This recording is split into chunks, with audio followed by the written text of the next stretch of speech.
Muy buenos días a todos, bienvenidos a este House View Global. Hoy lamentablemente Ana no nos acompaña, esperemos que se mejore, así que me acompañan Dayana Olivera, que es nuestra estratega también de nuestro equipo, y como siempre también Gabriel Selpo, que es un amigo de la casa y es también nuestro colaborador externo, en el cual nos ilumina a veces para diagramar un poco el escenario internacional.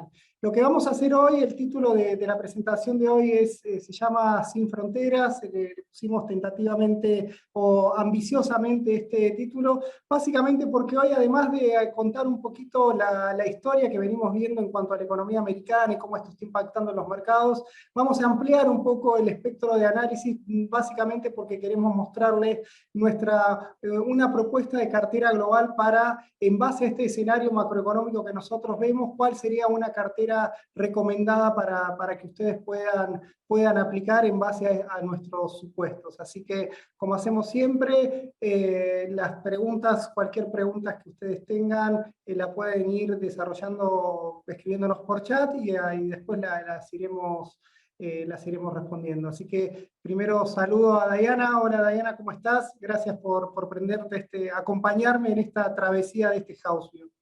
Hola Martín, ¿cómo estás? No, gracias a ustedes. Bueno, Gaby, bienvenido nuevamente. Sé que estás del otro lado de la cordillera, así que bueno, espero que por allá esté todo un poquito más tranquilo. Así que bueno, bienvenido de nuevo. Todo en orden, muchas gracias por estar acá nuevamente, un placer estar acá. Bueno, como ustedes sabrán, siempre nosotros nos basamos mucho en los datos para poder dar nuestras recomendaciones y nuestro diagnóstico, así que sin más preámbulos, yo voy a compartirles la presentación que armé para este House View, así que cualquier duda que ustedes tengan, cualquier cosa me van preguntando. Entonces, sin perder un poco más de tiempo en todo este preámbulo, un poco lo que les queremos mostrar es lo que pasó en el último mes.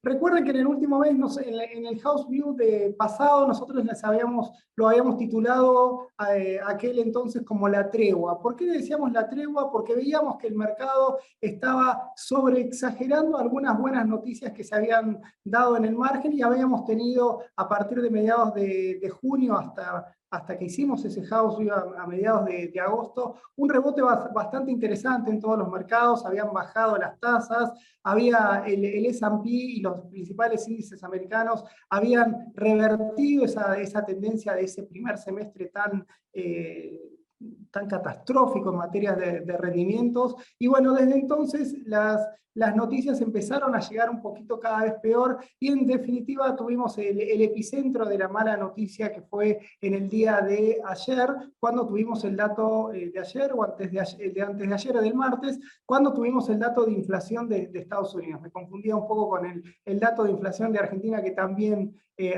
nos sorprendió para mal. Entonces, desde entonces nosotros vemos una economía que sigue por los carriles que veníamos marcando, una economía en la cual la inflación, lejos está de haber sido transitoria y tiene una resistencia a que baje al menos a la velocidad de la Fed. Por otro lado, sí es cierto que tenemos algunas noticias un poco más alentadoras en materia de nivel de actividad. Tuvimos un empleo que se mantiene bastante pujante, con una tasa de desempleo bastante baja. Y en ese contexto tenemos a la Fed actuando un poco con un guidance mucho más activo y un poco más, si quieren, también un poco más duro, más hawkish, en el cual prevé cada vez que este endurecimiento de la política monetaria va a continuar, pese a que los datos de inflación general habían estado en línea, y esa inflación, cuando lo vemos en el conjunto de todos los precios, había marcado ese techo allá por junio. Entonces, el panorama, como la foto principal que tenemos hoy en día, como ustedes pueden ver en este gráfico, es una inflación que sigue en niveles muy altos, más allá de esta moderación en el índice general del 9% al 8%, tenemos que el desempleo en el último mes subió un poquito al 3,7%, en tanto que tenemos que, fíjense acá, en agosto no tuvimos reunión de la Fed, sí la vamos a tener ahora en la semana que viene, el 21, pero bueno, por ahora tenemos este nivel de tasa de interés en torno al 2,5%, en el cual sigue muy lejos de tratar de ganarle a la inflación, ¿no? Y Estados Unidos continúa en este proceso en el cual las tasas de interés siguen negativas en términos reales. Yendo un poquito más al margen a lo que pasó en los números y viendo también esta evolución que tuvo el mercado y por qué también un poco los rendimientos de los bonos del Tesoro empezaban a presionar al alza, básicamente porque a partir de estos buenos datos le estaba marcando un poco el guidance a la Fed a que debería ser más agresiva. Tuvimos el dato de el empleo de agosto, en el cual, perdón, sí, el empleo de agosto en el cual, si bien no creció a ese fuerte crecimiento que había tenido en julio, que se habían creado 526.000 puestos de trabajos no agrícolas, mantuvo un ritmo de crecimiento bastante interesante, más de 300.000 puestos de trabajo, en el cual, si quieren, lo más castigado, si quieren, es el sector de servicios, en el cual solamente creó 200.000 puestos de trabajo, que es la peor performance en más de un año. Eso, si quieren, es el balde de agua fría para el dato de empleo. Y después también tenemos una suba en la tasa de desempleo. Fíjense que, digamos, acá lo que pasó es, a pesar de que la economía haya creado empleo, la tasa de desempleo subió. ¿Por qué se explica esto? Bueno, porque aumentó la población económicamente activa. Recuerden que esto es un ratio, entonces ingresaron más personas al mercado laboral y el empleo no logró absorberlas. Por eso fue que la tasa de desempleo me subió de 3,5 a 3,7%. Vale aclarar algo que venimos destacando desde cada vez que analizamos los datos de empleo. Recuerden que cuando Estados Unidos bajó la tasa de desempleo a niveles tan rápidos desde la pandemia, que estuvo allá por el 15%, a este 3%, también un poco lo favoreció que hay una caída persistente en la población económicamente activa, entonces eso le facilita el trabajo a que esta tasa de desempleo caiga. Entonces, en el margen vamos a ver que estas tasas de población económicamente activa van variando y eso hace que la tasa de desempleo a veces suba del 3,7 o baje al 3,5, pero la historia general de empleo es que estamos en un mercado laboral pujante con una tasa casi de pleno empleo. Y esto le pone ciertas presiones, me da una de cal y una de arena, ¿no? Porque básicamente lo que nos genera un mercado laboral tan ajustado en materia de desempleo es que de a poco los salarios empiezan a generar esa presión alcista. Tuvimos la buena noticia que en agosto un poco interrumpió ese crecimiento mensual que venían teniendo los salarios. Fíjense que los salarios promedios por hora de crecer casi al 0,5% mensual en julio, en agosto apenas crecieron al 0,3%, y cuando lo miramos en términos interanuales están al 5,2%.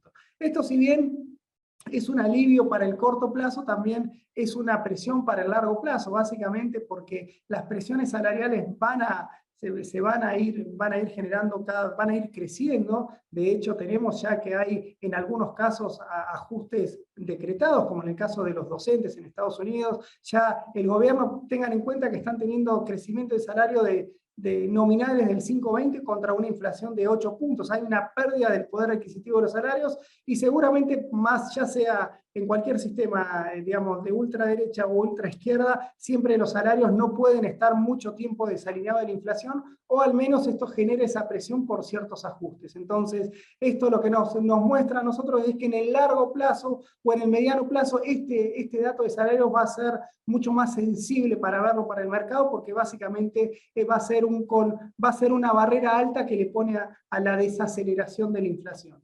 Por otro lado, vamos al dato, bueno, me quedó mal el título, pero la inflación vuelve a acelerarse, debería completarse ahí el título. Lo importante acá, tuvimos dos factores. Recuerden que en julio habíamos tenido esa sorpresa positiva en el cual el índice general de haber crecido al 1,3% en julio dio levemente negativo, y también había bajado la core. En ese momento nosotros les habíamos comentado que gran parte de esta desaceleración estaba influida principalmente por la fuerte caída que había tenido el precio de la energía, el precio del petróleo, y por ende cómo arrastró al precio de la energía. La buena noticia en ese entonces también fue que la inflación core, que excluye todos estos componentes, también había aflojado. Entonces eso generó un marco de cierta distensión en cuanto a que la inflación, esa tan alta, al menos iba a ser un poco transitoria, porque las cadenas de suministro se habían normalizado y el petróleo seguía bajando. Entonces las perspectivas para agosto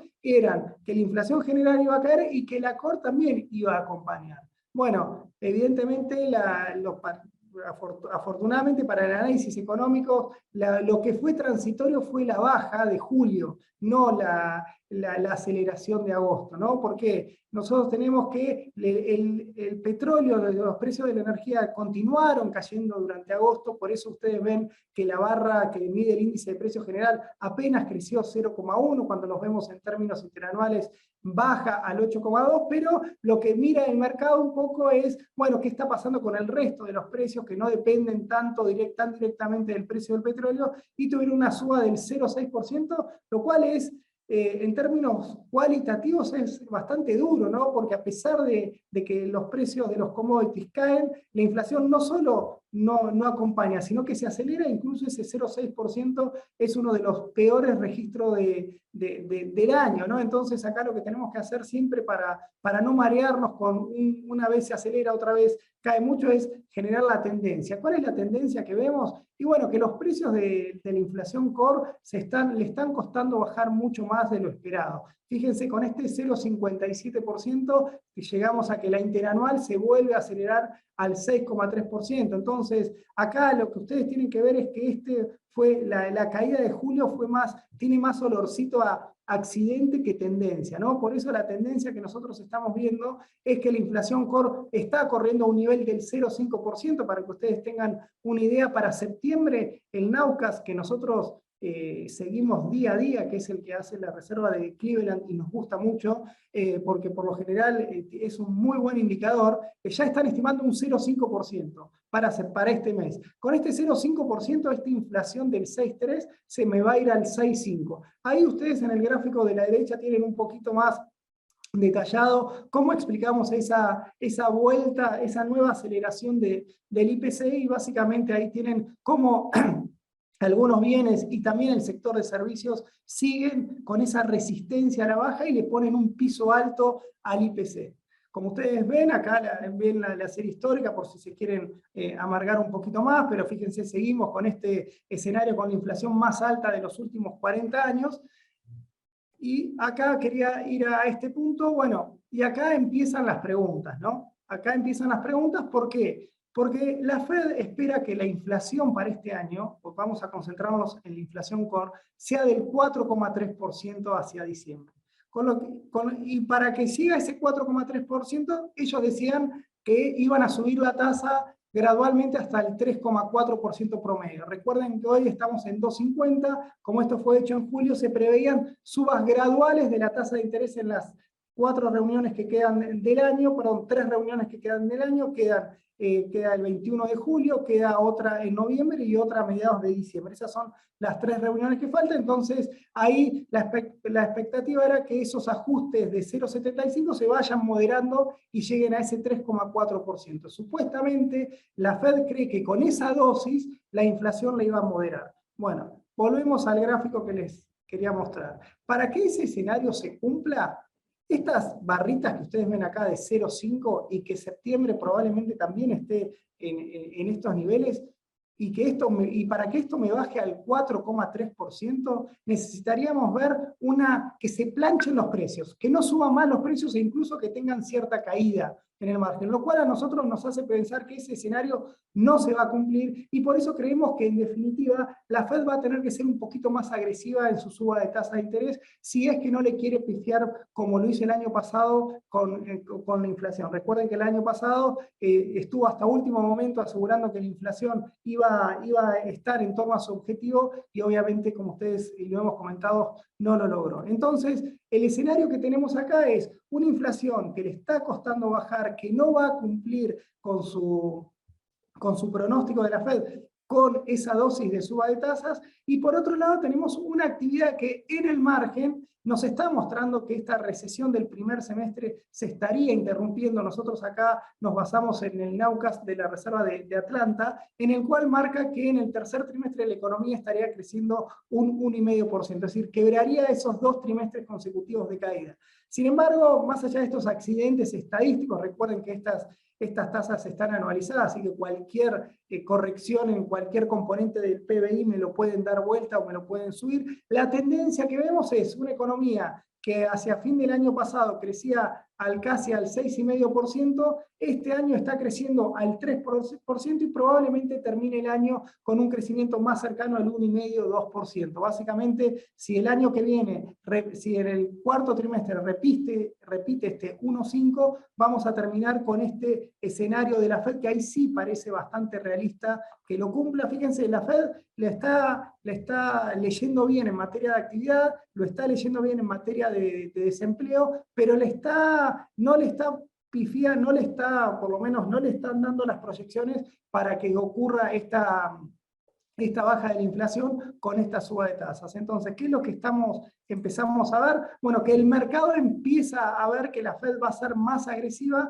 y entonces hoy estamos viendo que el mercado está esperando en promedio que las tasas terminen más cerca, superando el 4%. Es decir, hoy estamos en 2,5%, bueno, va a subir 1,75 más en las próximas reuniones. Esto implica suba de tasa de 75% ahora en septiembre, 75 puntos básicos en noviembre, y para cerrar el año ahí le hacemos un poquito de precio y la sube solamente 0,25%. Así que obviamente fíjense cuál es el cambio rotundo que tenemos en este año. 4 puntos van a haber subido las tasas de interés, y obviamente que suban las tasas de interés de corto plazo de la Reserva Federal, obviamente nos impacta en los rendimientos de los bonos del Tesoro, y sobre todo en la parte corta, digamos, si podríamos poner la de los 6 meses, que también subieron, están más cerca del 4, pero fíjense cómo estamos teniendo esta tendencia en la cual la tasa corta, como la de 2 años, ya casi está rozando el 3,8%, bueno, 3,8% si redondeamos un poco, con la tasa de 10 años al 3,4%, y esta inversión de la curva, fíjense que ya estamos en los niveles, un poquito, estas diferencias son muy fuertes para lo que suele ser Estados Unidos. Nunca las tasas, salvo en el periodo 76-79, nunca teníamos esta persistencia en el spread entre tasas cortas y tasas largas. Este es un preludio en el cual el mercado está viendo si hay cierta lectura en esto. Ustedes saben que yo no soy muy militante de este indicador como indicador de actividad, pero lo cierto es que el mercado estaría implícitamente descontando una recesión en el corto plazo. Así que ese es un poco el panorama que nosotros vemos en Estados Unidos. Siendo un poco ampliando esa frontera en el cual, al tener un dólar, unas tasas de interés de los bonos americanos que van presionando, obviamente Estados Unidos actúa como cierta especie de aspiradora de fondos globales. Esto está generando una apreciación del dólar. Fíjense ustedes acá, este es un índice del dólar multilateral contra todos sus socios comerciales, es la línea, esto está en términos reales. Fíjense, la línea a medida que sube es que el dólar se va apreciando, o sea, todo el mundo, el resto de las monedas se devalúan, y fíjense cómo estamos en términos históricos. Esto es ¿cómo se llama? Es promedio mensual. Si lo vemos ahora con los datos de septiembre, estaría repuntando un poquito más, básicamente por los problemas que está habiendo en Europa y también en Asia, algo que vamos a hablar más adelante. Pero fíjense cómo se da esta relación de que con un dólar caro, obviamente los commodities tienen más olorcito a caer que a subir. Acá lo que nosotros hemos comentado también en otros house view es que acá se rompió esta relación en este primer semestre del año, básicamente porque teníamos ahí el problema de la guerra, y obviamente que también en el corto plazo actúan ciertos factores de oferta y demanda. Acá el hecho de Rusia y Ucrania en pleno conflicto, y el golpe que tenía sobre la oferta de commodities generaba esa presión alcista. De a poco los rusos fueron vendiendo petróleo a otros lados, la fueron piloteando, por así decirlo, y de a poco los commodities empezaron a replicar ese comportamiento histórico que acá les marco, en el cual con un dólar fortalecido los commodities ahí no tienen tanto margen para subir, más allá de alguna cuestión transitoria entre oferta y demanda. Nosotros con esto un poco nos cambia un poco el view, por lo menos somos mucho menos ofensivos con los commodities que lo operamos hace un par de meses, básicamente porque se va consolidando este escenario de un dólar de tasa subiendo más rápido y un dólar mucho más fuerte al que esperábamos.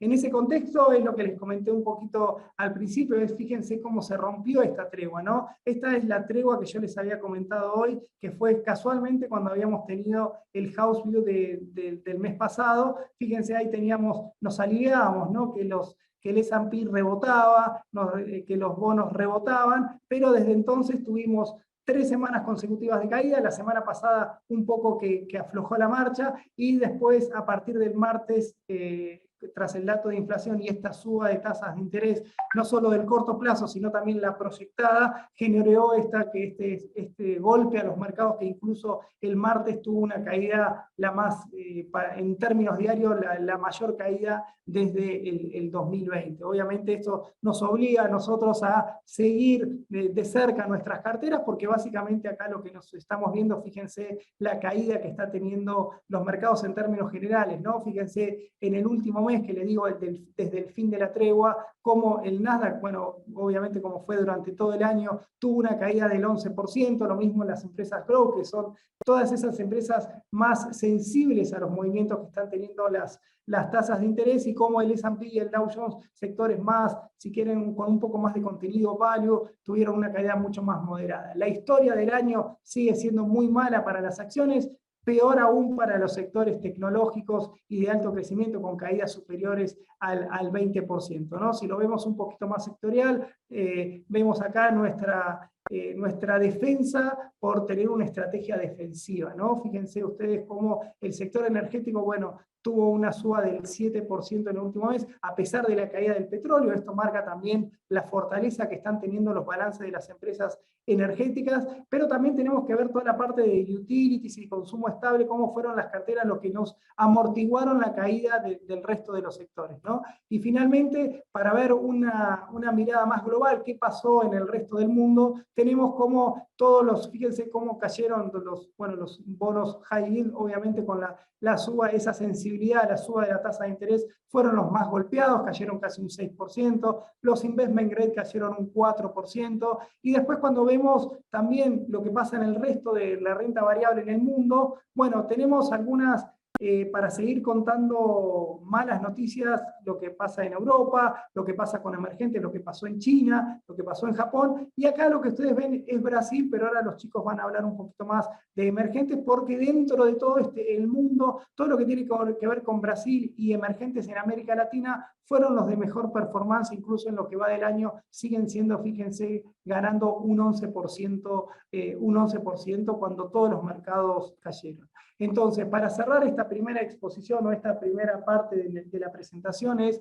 en qué escenario nosotros nos ubicamos. Nosotros seguimos pensando que la economía americana y la economía global va a un soft landing, vamos a tener que la suba de tasas va a ir enfriando el nivel de actividad, el desempleo va a subir, y esta inflación, que si bien se mantiene alta y por encima de lo que cree la Fed o prefiere la Fed o quiere que sea la Fed, vamos a tener una desaceleración mucho más gradual a lo que ellos piensan. Pero de todas maneras vale destacar que nosotros no vemos un shock de suba de tasas al estilo lo que pasó en la década del 80 con Volcker, ni tampoco vemos un derrape del nivel de actividad como comentan algunos colegas como Larry Summers. Nosotros creemos que vamos a este escenario un poco más acomodaticio de las variables. Obviamente acá esto es un juego de ajedrez, y también saludamos con nos parece bien esta estrategia que está teniendo la Fed en los últimos años, si bien a veces le damos ciertos palitos, como en el último mes, a pesar de que bajó la inflación general y que las expectativas de inflación del mercado en todas las encuestas también aflojaron, se mantuvo en ese espíritu un poco más halcón y asegurando que tenían que seguir subiendo la tasa y que el trabajo no estaba hecho. Así que por ese lado estamos viendo los policy makers que están en el tablero de comando, creemos que están en el camino correcto. Simplemente acá lo que vamos a ir un poco pispeando es si las dosis a esa suba de tasas y a la contracción del balance que también tiene que hacer la Reserva Federal, le alcanza como para ubicar a esa economía en ese sendero de crecimiento de largo plazo, con inflación al 2%, desempleo bajo y una economía que crece al tope de su potencial con una tasa de crecimiento que debería ser del 3,5% anual. Entonces, de acá, con esto, yo paro acá porque básicamente esto es el argumento que yo les dejo, o por lo menos dejo la pelota en el área para que con Gabriel y Dayana nos puedan plantear una cartera para posicionarnos con una cartera global, ¿no? Estratégica, cómo ubicamos nuestros activos en este escenario que nosotros estamos leyendo. Así que, por mi parte, Gabriel y Dayana, todos de ustedes el espacio, así que le vamos a ir preguntando y lo vamos a ir molestando a cada argumento que estén comentando. Así que bueno, adelante, Gabriel. Muchas gracias, Martín. Bueno, exactamente como comentaba Martín, y llevando todo lo que ha comentado en términos macroeconómicos y financieros hacia activos, particularmente a portafolios, poco queremos transmitirlo en esta sección, cuál es nuestra mirada, ¿no? Lo primero que podemos encontrar, particularmente en la siguiente slide, ahí está, que encontramos que en un escenario en el cual tenemos un soft landing, donde la Reserva Federal tiene una política monetaria contractiva, buscando una desaceleración económica paulatina que pueda acercarnos a la inflación que está buscando hace tanto tiempo, nos lleva a ser bastante cautos con lo que tiene que ver con acciones. La renta variable, la verdad que no está en el mejor escenario, por varios motivos. El primero es, con bajo crecimiento, tiene bajos ingresos.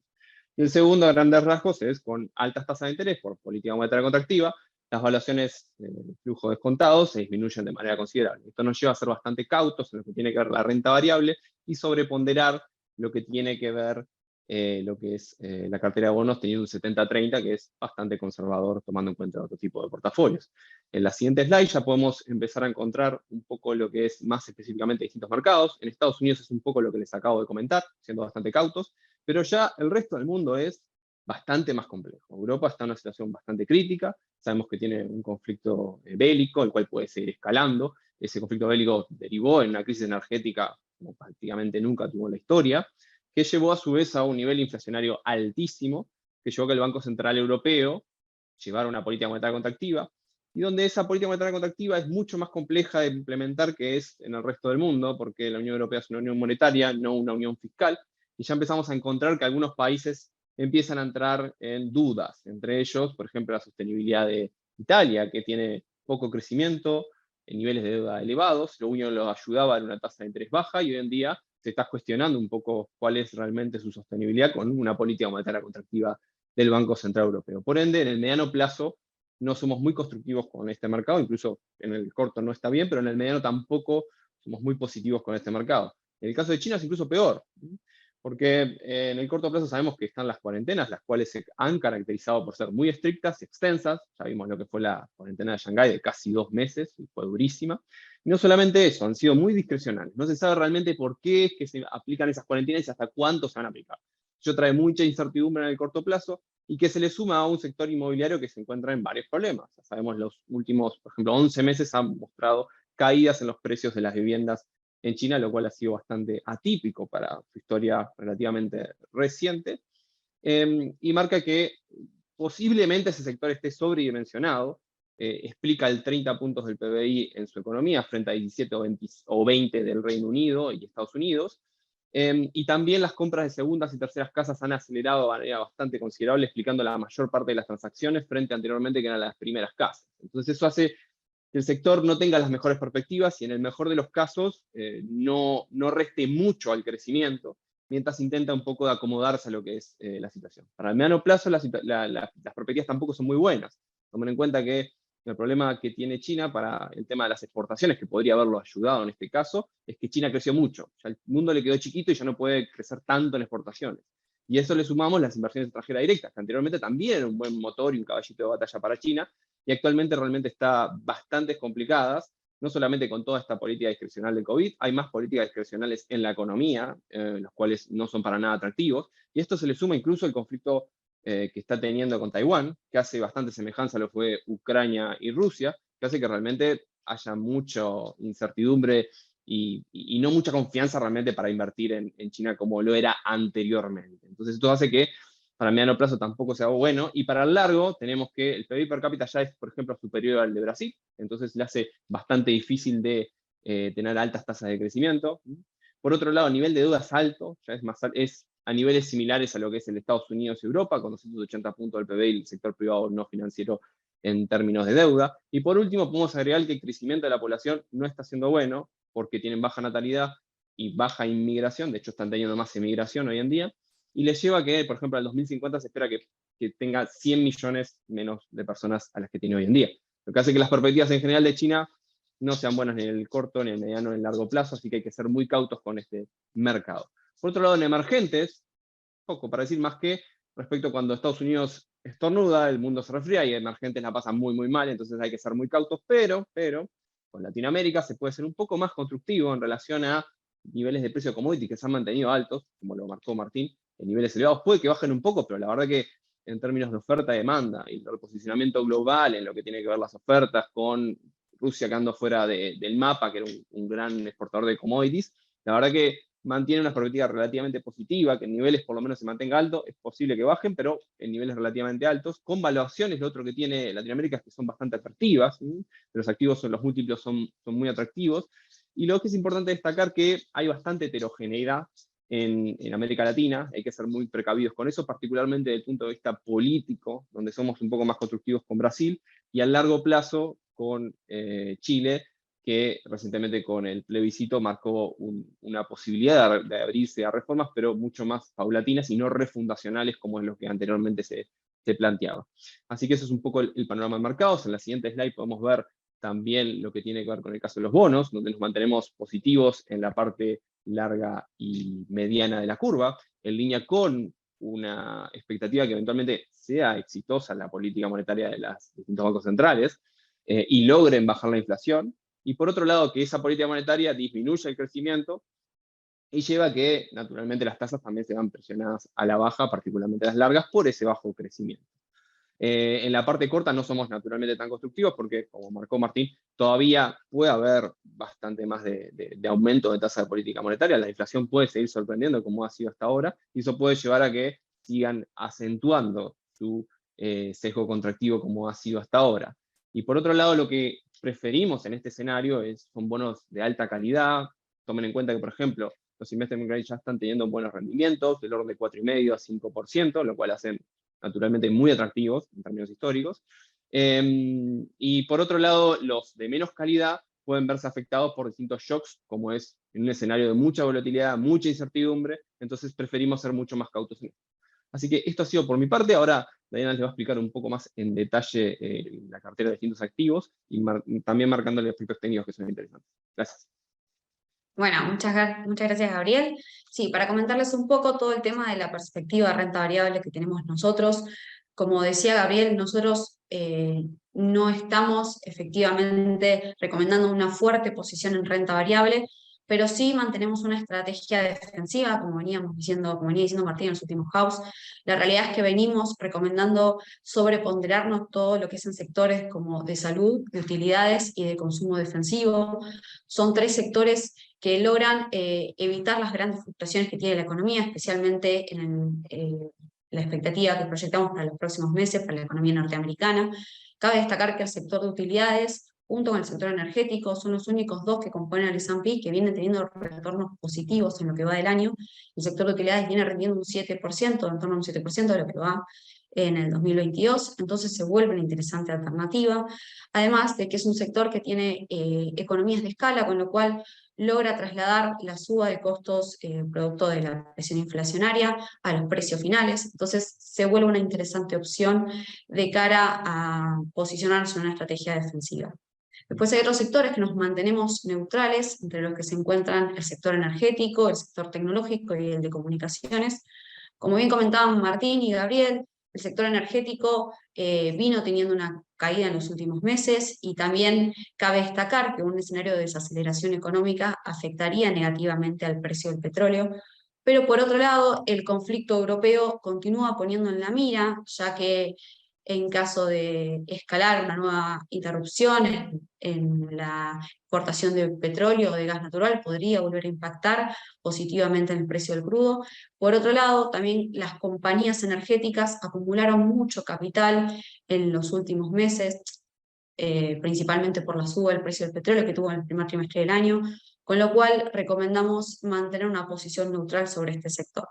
Después, por otro lado, por el lado de las tecnológicas y las de comunicaciones, cabe destacar que son dos sectores que se ven fuertemente afectados en un contexto de suba de tasas, ya que la suba de tasas aumenta la tasa de descuento a la que se evalúan las compañías y las afecta negativamente. Pero por otro lado, estas compañías tuvieron una fuerte caída en los últimos meses, desde el inicio del año. El Nasdaq, de hecho, viene cayendo más de un 20% y se mantiene hace varios meses en zona de bear market, por lo que vuelve los ratios mucho más estables y mucho más atractivos para una inversión a mediano o largo plazo. Nos mantenemos neutrales teniendo en cuenta que son sectores que pueden fluctuar en el corto plazo, por lo cual recomendamos mantenernos posicionados en compañías que sean mucho más estables y de mayor capitalización.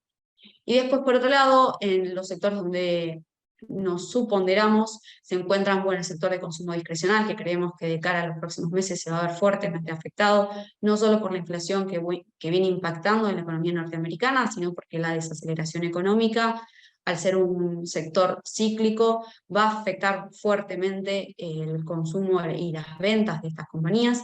Y después, por otro lado, el real estate, el cual es un sector que está fuertemente liqueado en contexto de suba de tasas. La suba de tasas encarece los créditos hipotecarios y esto afecta negativamente a la adquisición de nuevas viviendas, con lo cual termina afectando negativamente al sector, por lo cual no recomendamos posicionarnos en estos dos sectores de cara a los próximos meses. Bueno, un poco como les comentaba Gabriel, acá tenemos la composición de la cartera que nosotros establecimos. Tenemos un 70% fixed income y un 30% de todo lo que es acciones. Dentro del 70% de todo lo que es bonos, nos posicionamos principalmente en bonos norteamericanos, un 30% en todo lo que es bonos del tesoro, como bien comentaba Gabriel, de mediano y largo plazo, con lo cual recomendamos todo lo que es treasuries entre 7 a 10 años, y después un 30% de investment grade, y un 10% de TIPS, que son los bonos indexados por inflación, ya que a pesar de que proyectamos un soft landing de cara a los próximos meses, la inflación puede tardar en desacelerar, entonces esto nos da una especie de cobertura. Por el 30% restante que nosotros seleccionamos para equity, tenemos un 5% que es LATAM, ya que le vemos unas buenas proyecciones, principalmente todo lo que es Brasil, México y Chile, y después el restante es todo lo que es Estados Unidos. Bueno, tenemos una posición de sector tecnológico, bastante posición de sector defensivo para lograr cobertura, y una cosa que cabe destacar es que también tenemos posición todo lo que es en empresas high quality. Estas compañías tienen las características de mostrar interesantes ratios hoy en día, de tener una buena posición de mercado, un interesante poder de mercado, lo que les da la habilidad de trasladar la suba de precios que puedan tener producto de la inflación hasta precios finales.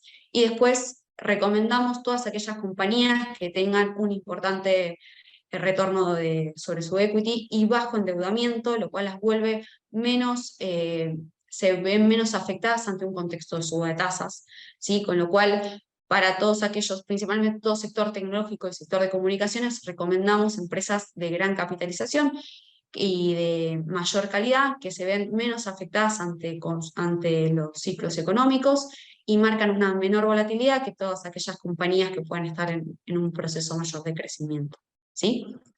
Y después acá mostrarles un poquito cuál es la diferenciación entre sectores, entre el S&P y nuestra cartera global.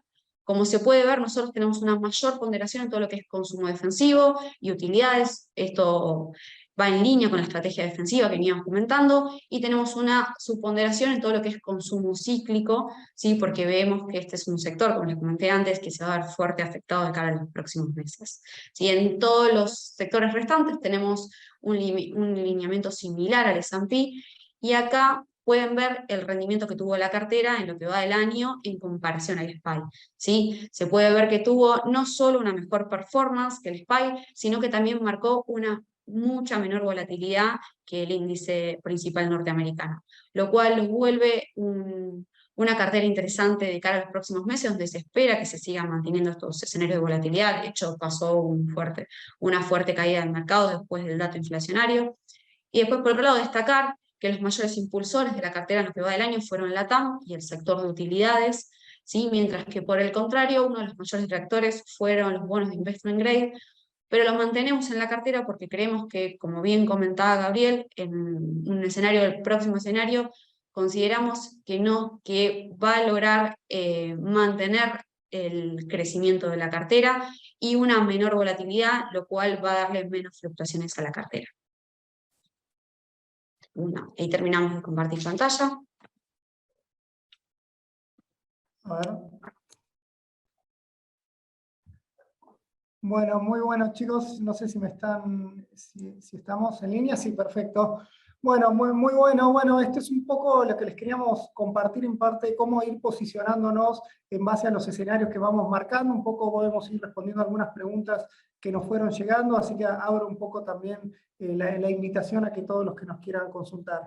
Teníamos una pregunta sobre por qué posicionamos todavía en las Big Tech, a pesar de este contexto en el cual nosotros estamos marcando. Está, básicamente, nosotros creemos que en estas empresas digamos, de alta capitalización están con balances sólidos, están con una cuestión más estructural de la nueva economía, tuvieron buenos resultados y entonces no nos parece oportuno excluirlos de la cartera, por eso somos optimistas en el mediano plazo. De hecho, dentro del sector son empresas que han tenido menor volatilidad que sus comparables, al tiempo que en caso de que un mercado, cada vez que el mercado se pone un poquito más relajado y tenemos cierto rally alcista, son las que primero se disparan y eso es un poco lo que siempre nos van a ir aportando rentabilidad a nuestras carteras. Por otro lado, también tenemos la consulta de Brasil, así que también un poco, Gabriel, ayúdame con el view, pero nosotros lo que estamos viendo de Brasil en términos económicos es que Brasil fue una economía que se está recuperando mucho más rápido de lo que, o más que recuperando, está creciendo más rápido a lo que preveía el mercado, hizo los deberes en materia de monetarios. Recuerden que Brasil fue una de las primeras, el primer banco central que empezó con esta suba de tasas, tuvimos un alza de tasa de la Selic bastante agresivo. Tenemos que la inflación, más allá de que hay algunas, si quieren, trampitas en el sentido de analizar la inflación, que son algunas cuestiones impositivas que hubo sobre los precios energéticos y también la caída del precio del petróleo, la inflación de Brasil empezó a ceder, ya estamos en torno al 8%, tenemos un clima de negocios que va mejorando y al mismo tiempo tenemos que la actividad sigue traccionando, ¿no? Entonces, en ese sentido, acá el escenario el riesgo que el mercado está leyendo es, o por lo menos que el mercado está tratando de pricear, es qué va a pasar con las elecciones, ¿no? Aprovecho para decir que en las próximas semanas vamos a hacer un one-on-one con un especialista para que nos marque qué podemos esperar de Brasil. Pero de todas maneras nosotros no somos disruptivos con Brasil, gane Lula o gane Bolsonaro. Creemos que si bien Lula hoy tiene las mayores chances de ganar las elecciones, el programa económico que puede tener Lula no es un programa chavista, ni mucho menos, es decir, se corrió más al centro. De hecho, América Latina se está corriendo al centro, no hay aventura posible, si quieren.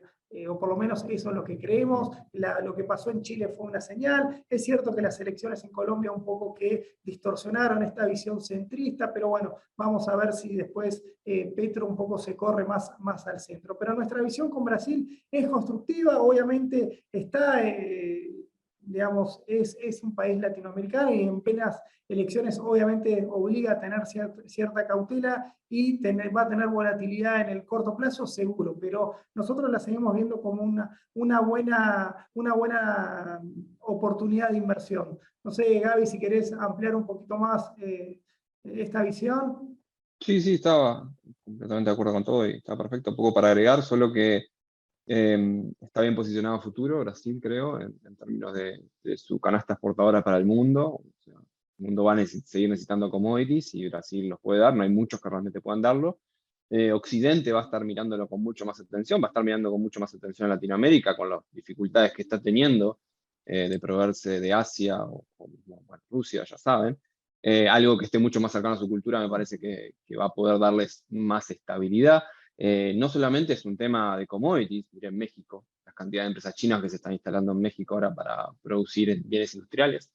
Por ende es súper interesante. Y lo otro quizás, también estoy comentando Martín, un poco fundamento nomás, que es el hecho de que es difícil que aparezca un nuevo Chávez o un nuevo Cristina Fernández de Kirchner en este escenario. Esos personajes se dieron después de una fuerte crisis y con precios de commodities altísimos en relación a lo que era el pasado. Tuvieron un boom económico que fue inédito y eso le permitió generarse como líderes históricos, como en su momento fue Perón incluso, ¿no? Pero veo difícil que se pueda tener esa impronta en los mercados. Creo que si, por ejemplo, el caso de Colombia, si quieren empezar a ser bastante radicales, el mercado le va a pasar factura y no van a tener los precios de commodities como para hacer lo que quieran. Entonces eso creo que también amortigua bastante la situación para ser bastante constructivos. Y también, como un poco estuvimos comentando, las valuaciones son interesantes en lugares donde Estados Unidos todavía siguen quizás algunos múltiplos un poco elevados, en América Latina están mucho más bajos y en términos de calidad, de ratios financieros son bastante sólidos, bastante atractivos. Así que creo que eso nomás para agregar en términos de Latinoamérica. Perfecto. Dai, nosotros planteamos una cartera global en el cual tenemos bonos, acciones, pero si tenemos algún participante de este webinar en el cual quiere operar a través del mercado local y poder aprovechar parte de este escenario global a través de los CDRs, nosotros en el último mes hemos presentado nuevas carteras en el cual un poco que puede tomar parte de este escenario, ¿no? Tenemos 4 nuevas carteras, no sé, ¿nos podés comentar un poquito Sí, obvio. cuáles son los pros y contras de cada una de esas para ver si atrae, si es atractivo para algún oyente? Sí, nosotros generamos 4 nuevas carteras, una cartera que está enfocada en el sector value, una cartera que está enfocada en una baja volatilidad, otra que está enfocada en todas las empresas que tienen una alta tasa de dividendos, y la cuarta que está enfocada en todo lo que es empresas que son recomendaciones de Bloomberg, principalmente. En esta última cabe destacar que tiene mucha ponderación de empresas tecnológicas, entonces de las 4 es una de las más agresivas. Nosotros es una cartera que creemos está bien posicionada de cara al mediano largo plazo, pero remarcamos que es una de las que puede tener mayor volatilidad, en especial bajo el contexto que ya comentamos. Después tenemos la de baja volatilidad, es muy interesante porque tiene una diversificación de distintos activos, principalmente obviamente el sector defensivo. La de dividendos tiene la particularidad de que no solo tiene sector defensivo, sino también que tiene, por ejemplo, compañías, alguna compañía tecnológica. Entonces, la realidad es que se vuelve muy atractiva, es la cartera más diversificada. También presenta, dada su ponderación de sectores defensivos, una baja volatilidad. Entonces, de las 4, actualmente es la que mayor enfoque le estamos dando de cara a los próximos meses, pero bueno, obviamente teniendo en cuenta que, dada su ponderación de tecnológicas, es una cartera más a mediano plazo. Pero para el escenario que venimos comentando ya, son de las 4 carteras, tanto la value como la de baja volatilidad y la de dividendos son 3 carteras que pueden verse bien posicionadas, principalmente en comparación al S&P o al ETF Nasdaq, que se pueden adquirir en el mercado local, pero bueno, está teniendo bastante volatilidad y rendimientos negativos. Y Diana, por ejemplo, en esa cartera que ustedes mostraron en la parte de todo lo que tiene que ver con renta variable, tenía su diferenciación con el S&P. Nosotros a partir de los CDRs podemos armar una cartera similar, ¿verdad? Porque podemos ir recomponiendo, sumarle más sectores defensivos o que tengan alta distribución de dividendos para acercarse, o eso con los CDRs no lo ves tan posible como que tengamos que elegir entre carteras. ¿Se puede hacer un mix? No, se puede hacer un mix, se puede establecer algo más similar. La limitación que tienen los CEDARs, obviamente, es que no operan todas las compañías. Por ejemplo, todo lo que es sector de utilities, no hay tantas compañías que operen en el mercado local, pero sí se puede buscar otras firmas que tengan ratios también similares, que también se posicionen en el sector defensivo, entonces que no tengan tanta marcada volatilidad, por ejemplo, o tengan un beta más acorde al mercado. Entonces, de esa forma buscar disminuir, pero sí buscando un ratio riesgo-retorno atractivo para la cartera, ¿no? Porque al final de cuentas eso es lo que termina generando las acciones. Ok, gracias, Dai. Salteo un poco, Gaby. En nuestras carteras estamos siendo un poquito menos estamos recomendando subponderar un poco todo lo que tiene que ver con Europa. ¿Ves un riesgo disruptivo en Europa o ves este eterno estancamiento europeo con países heterogéneos?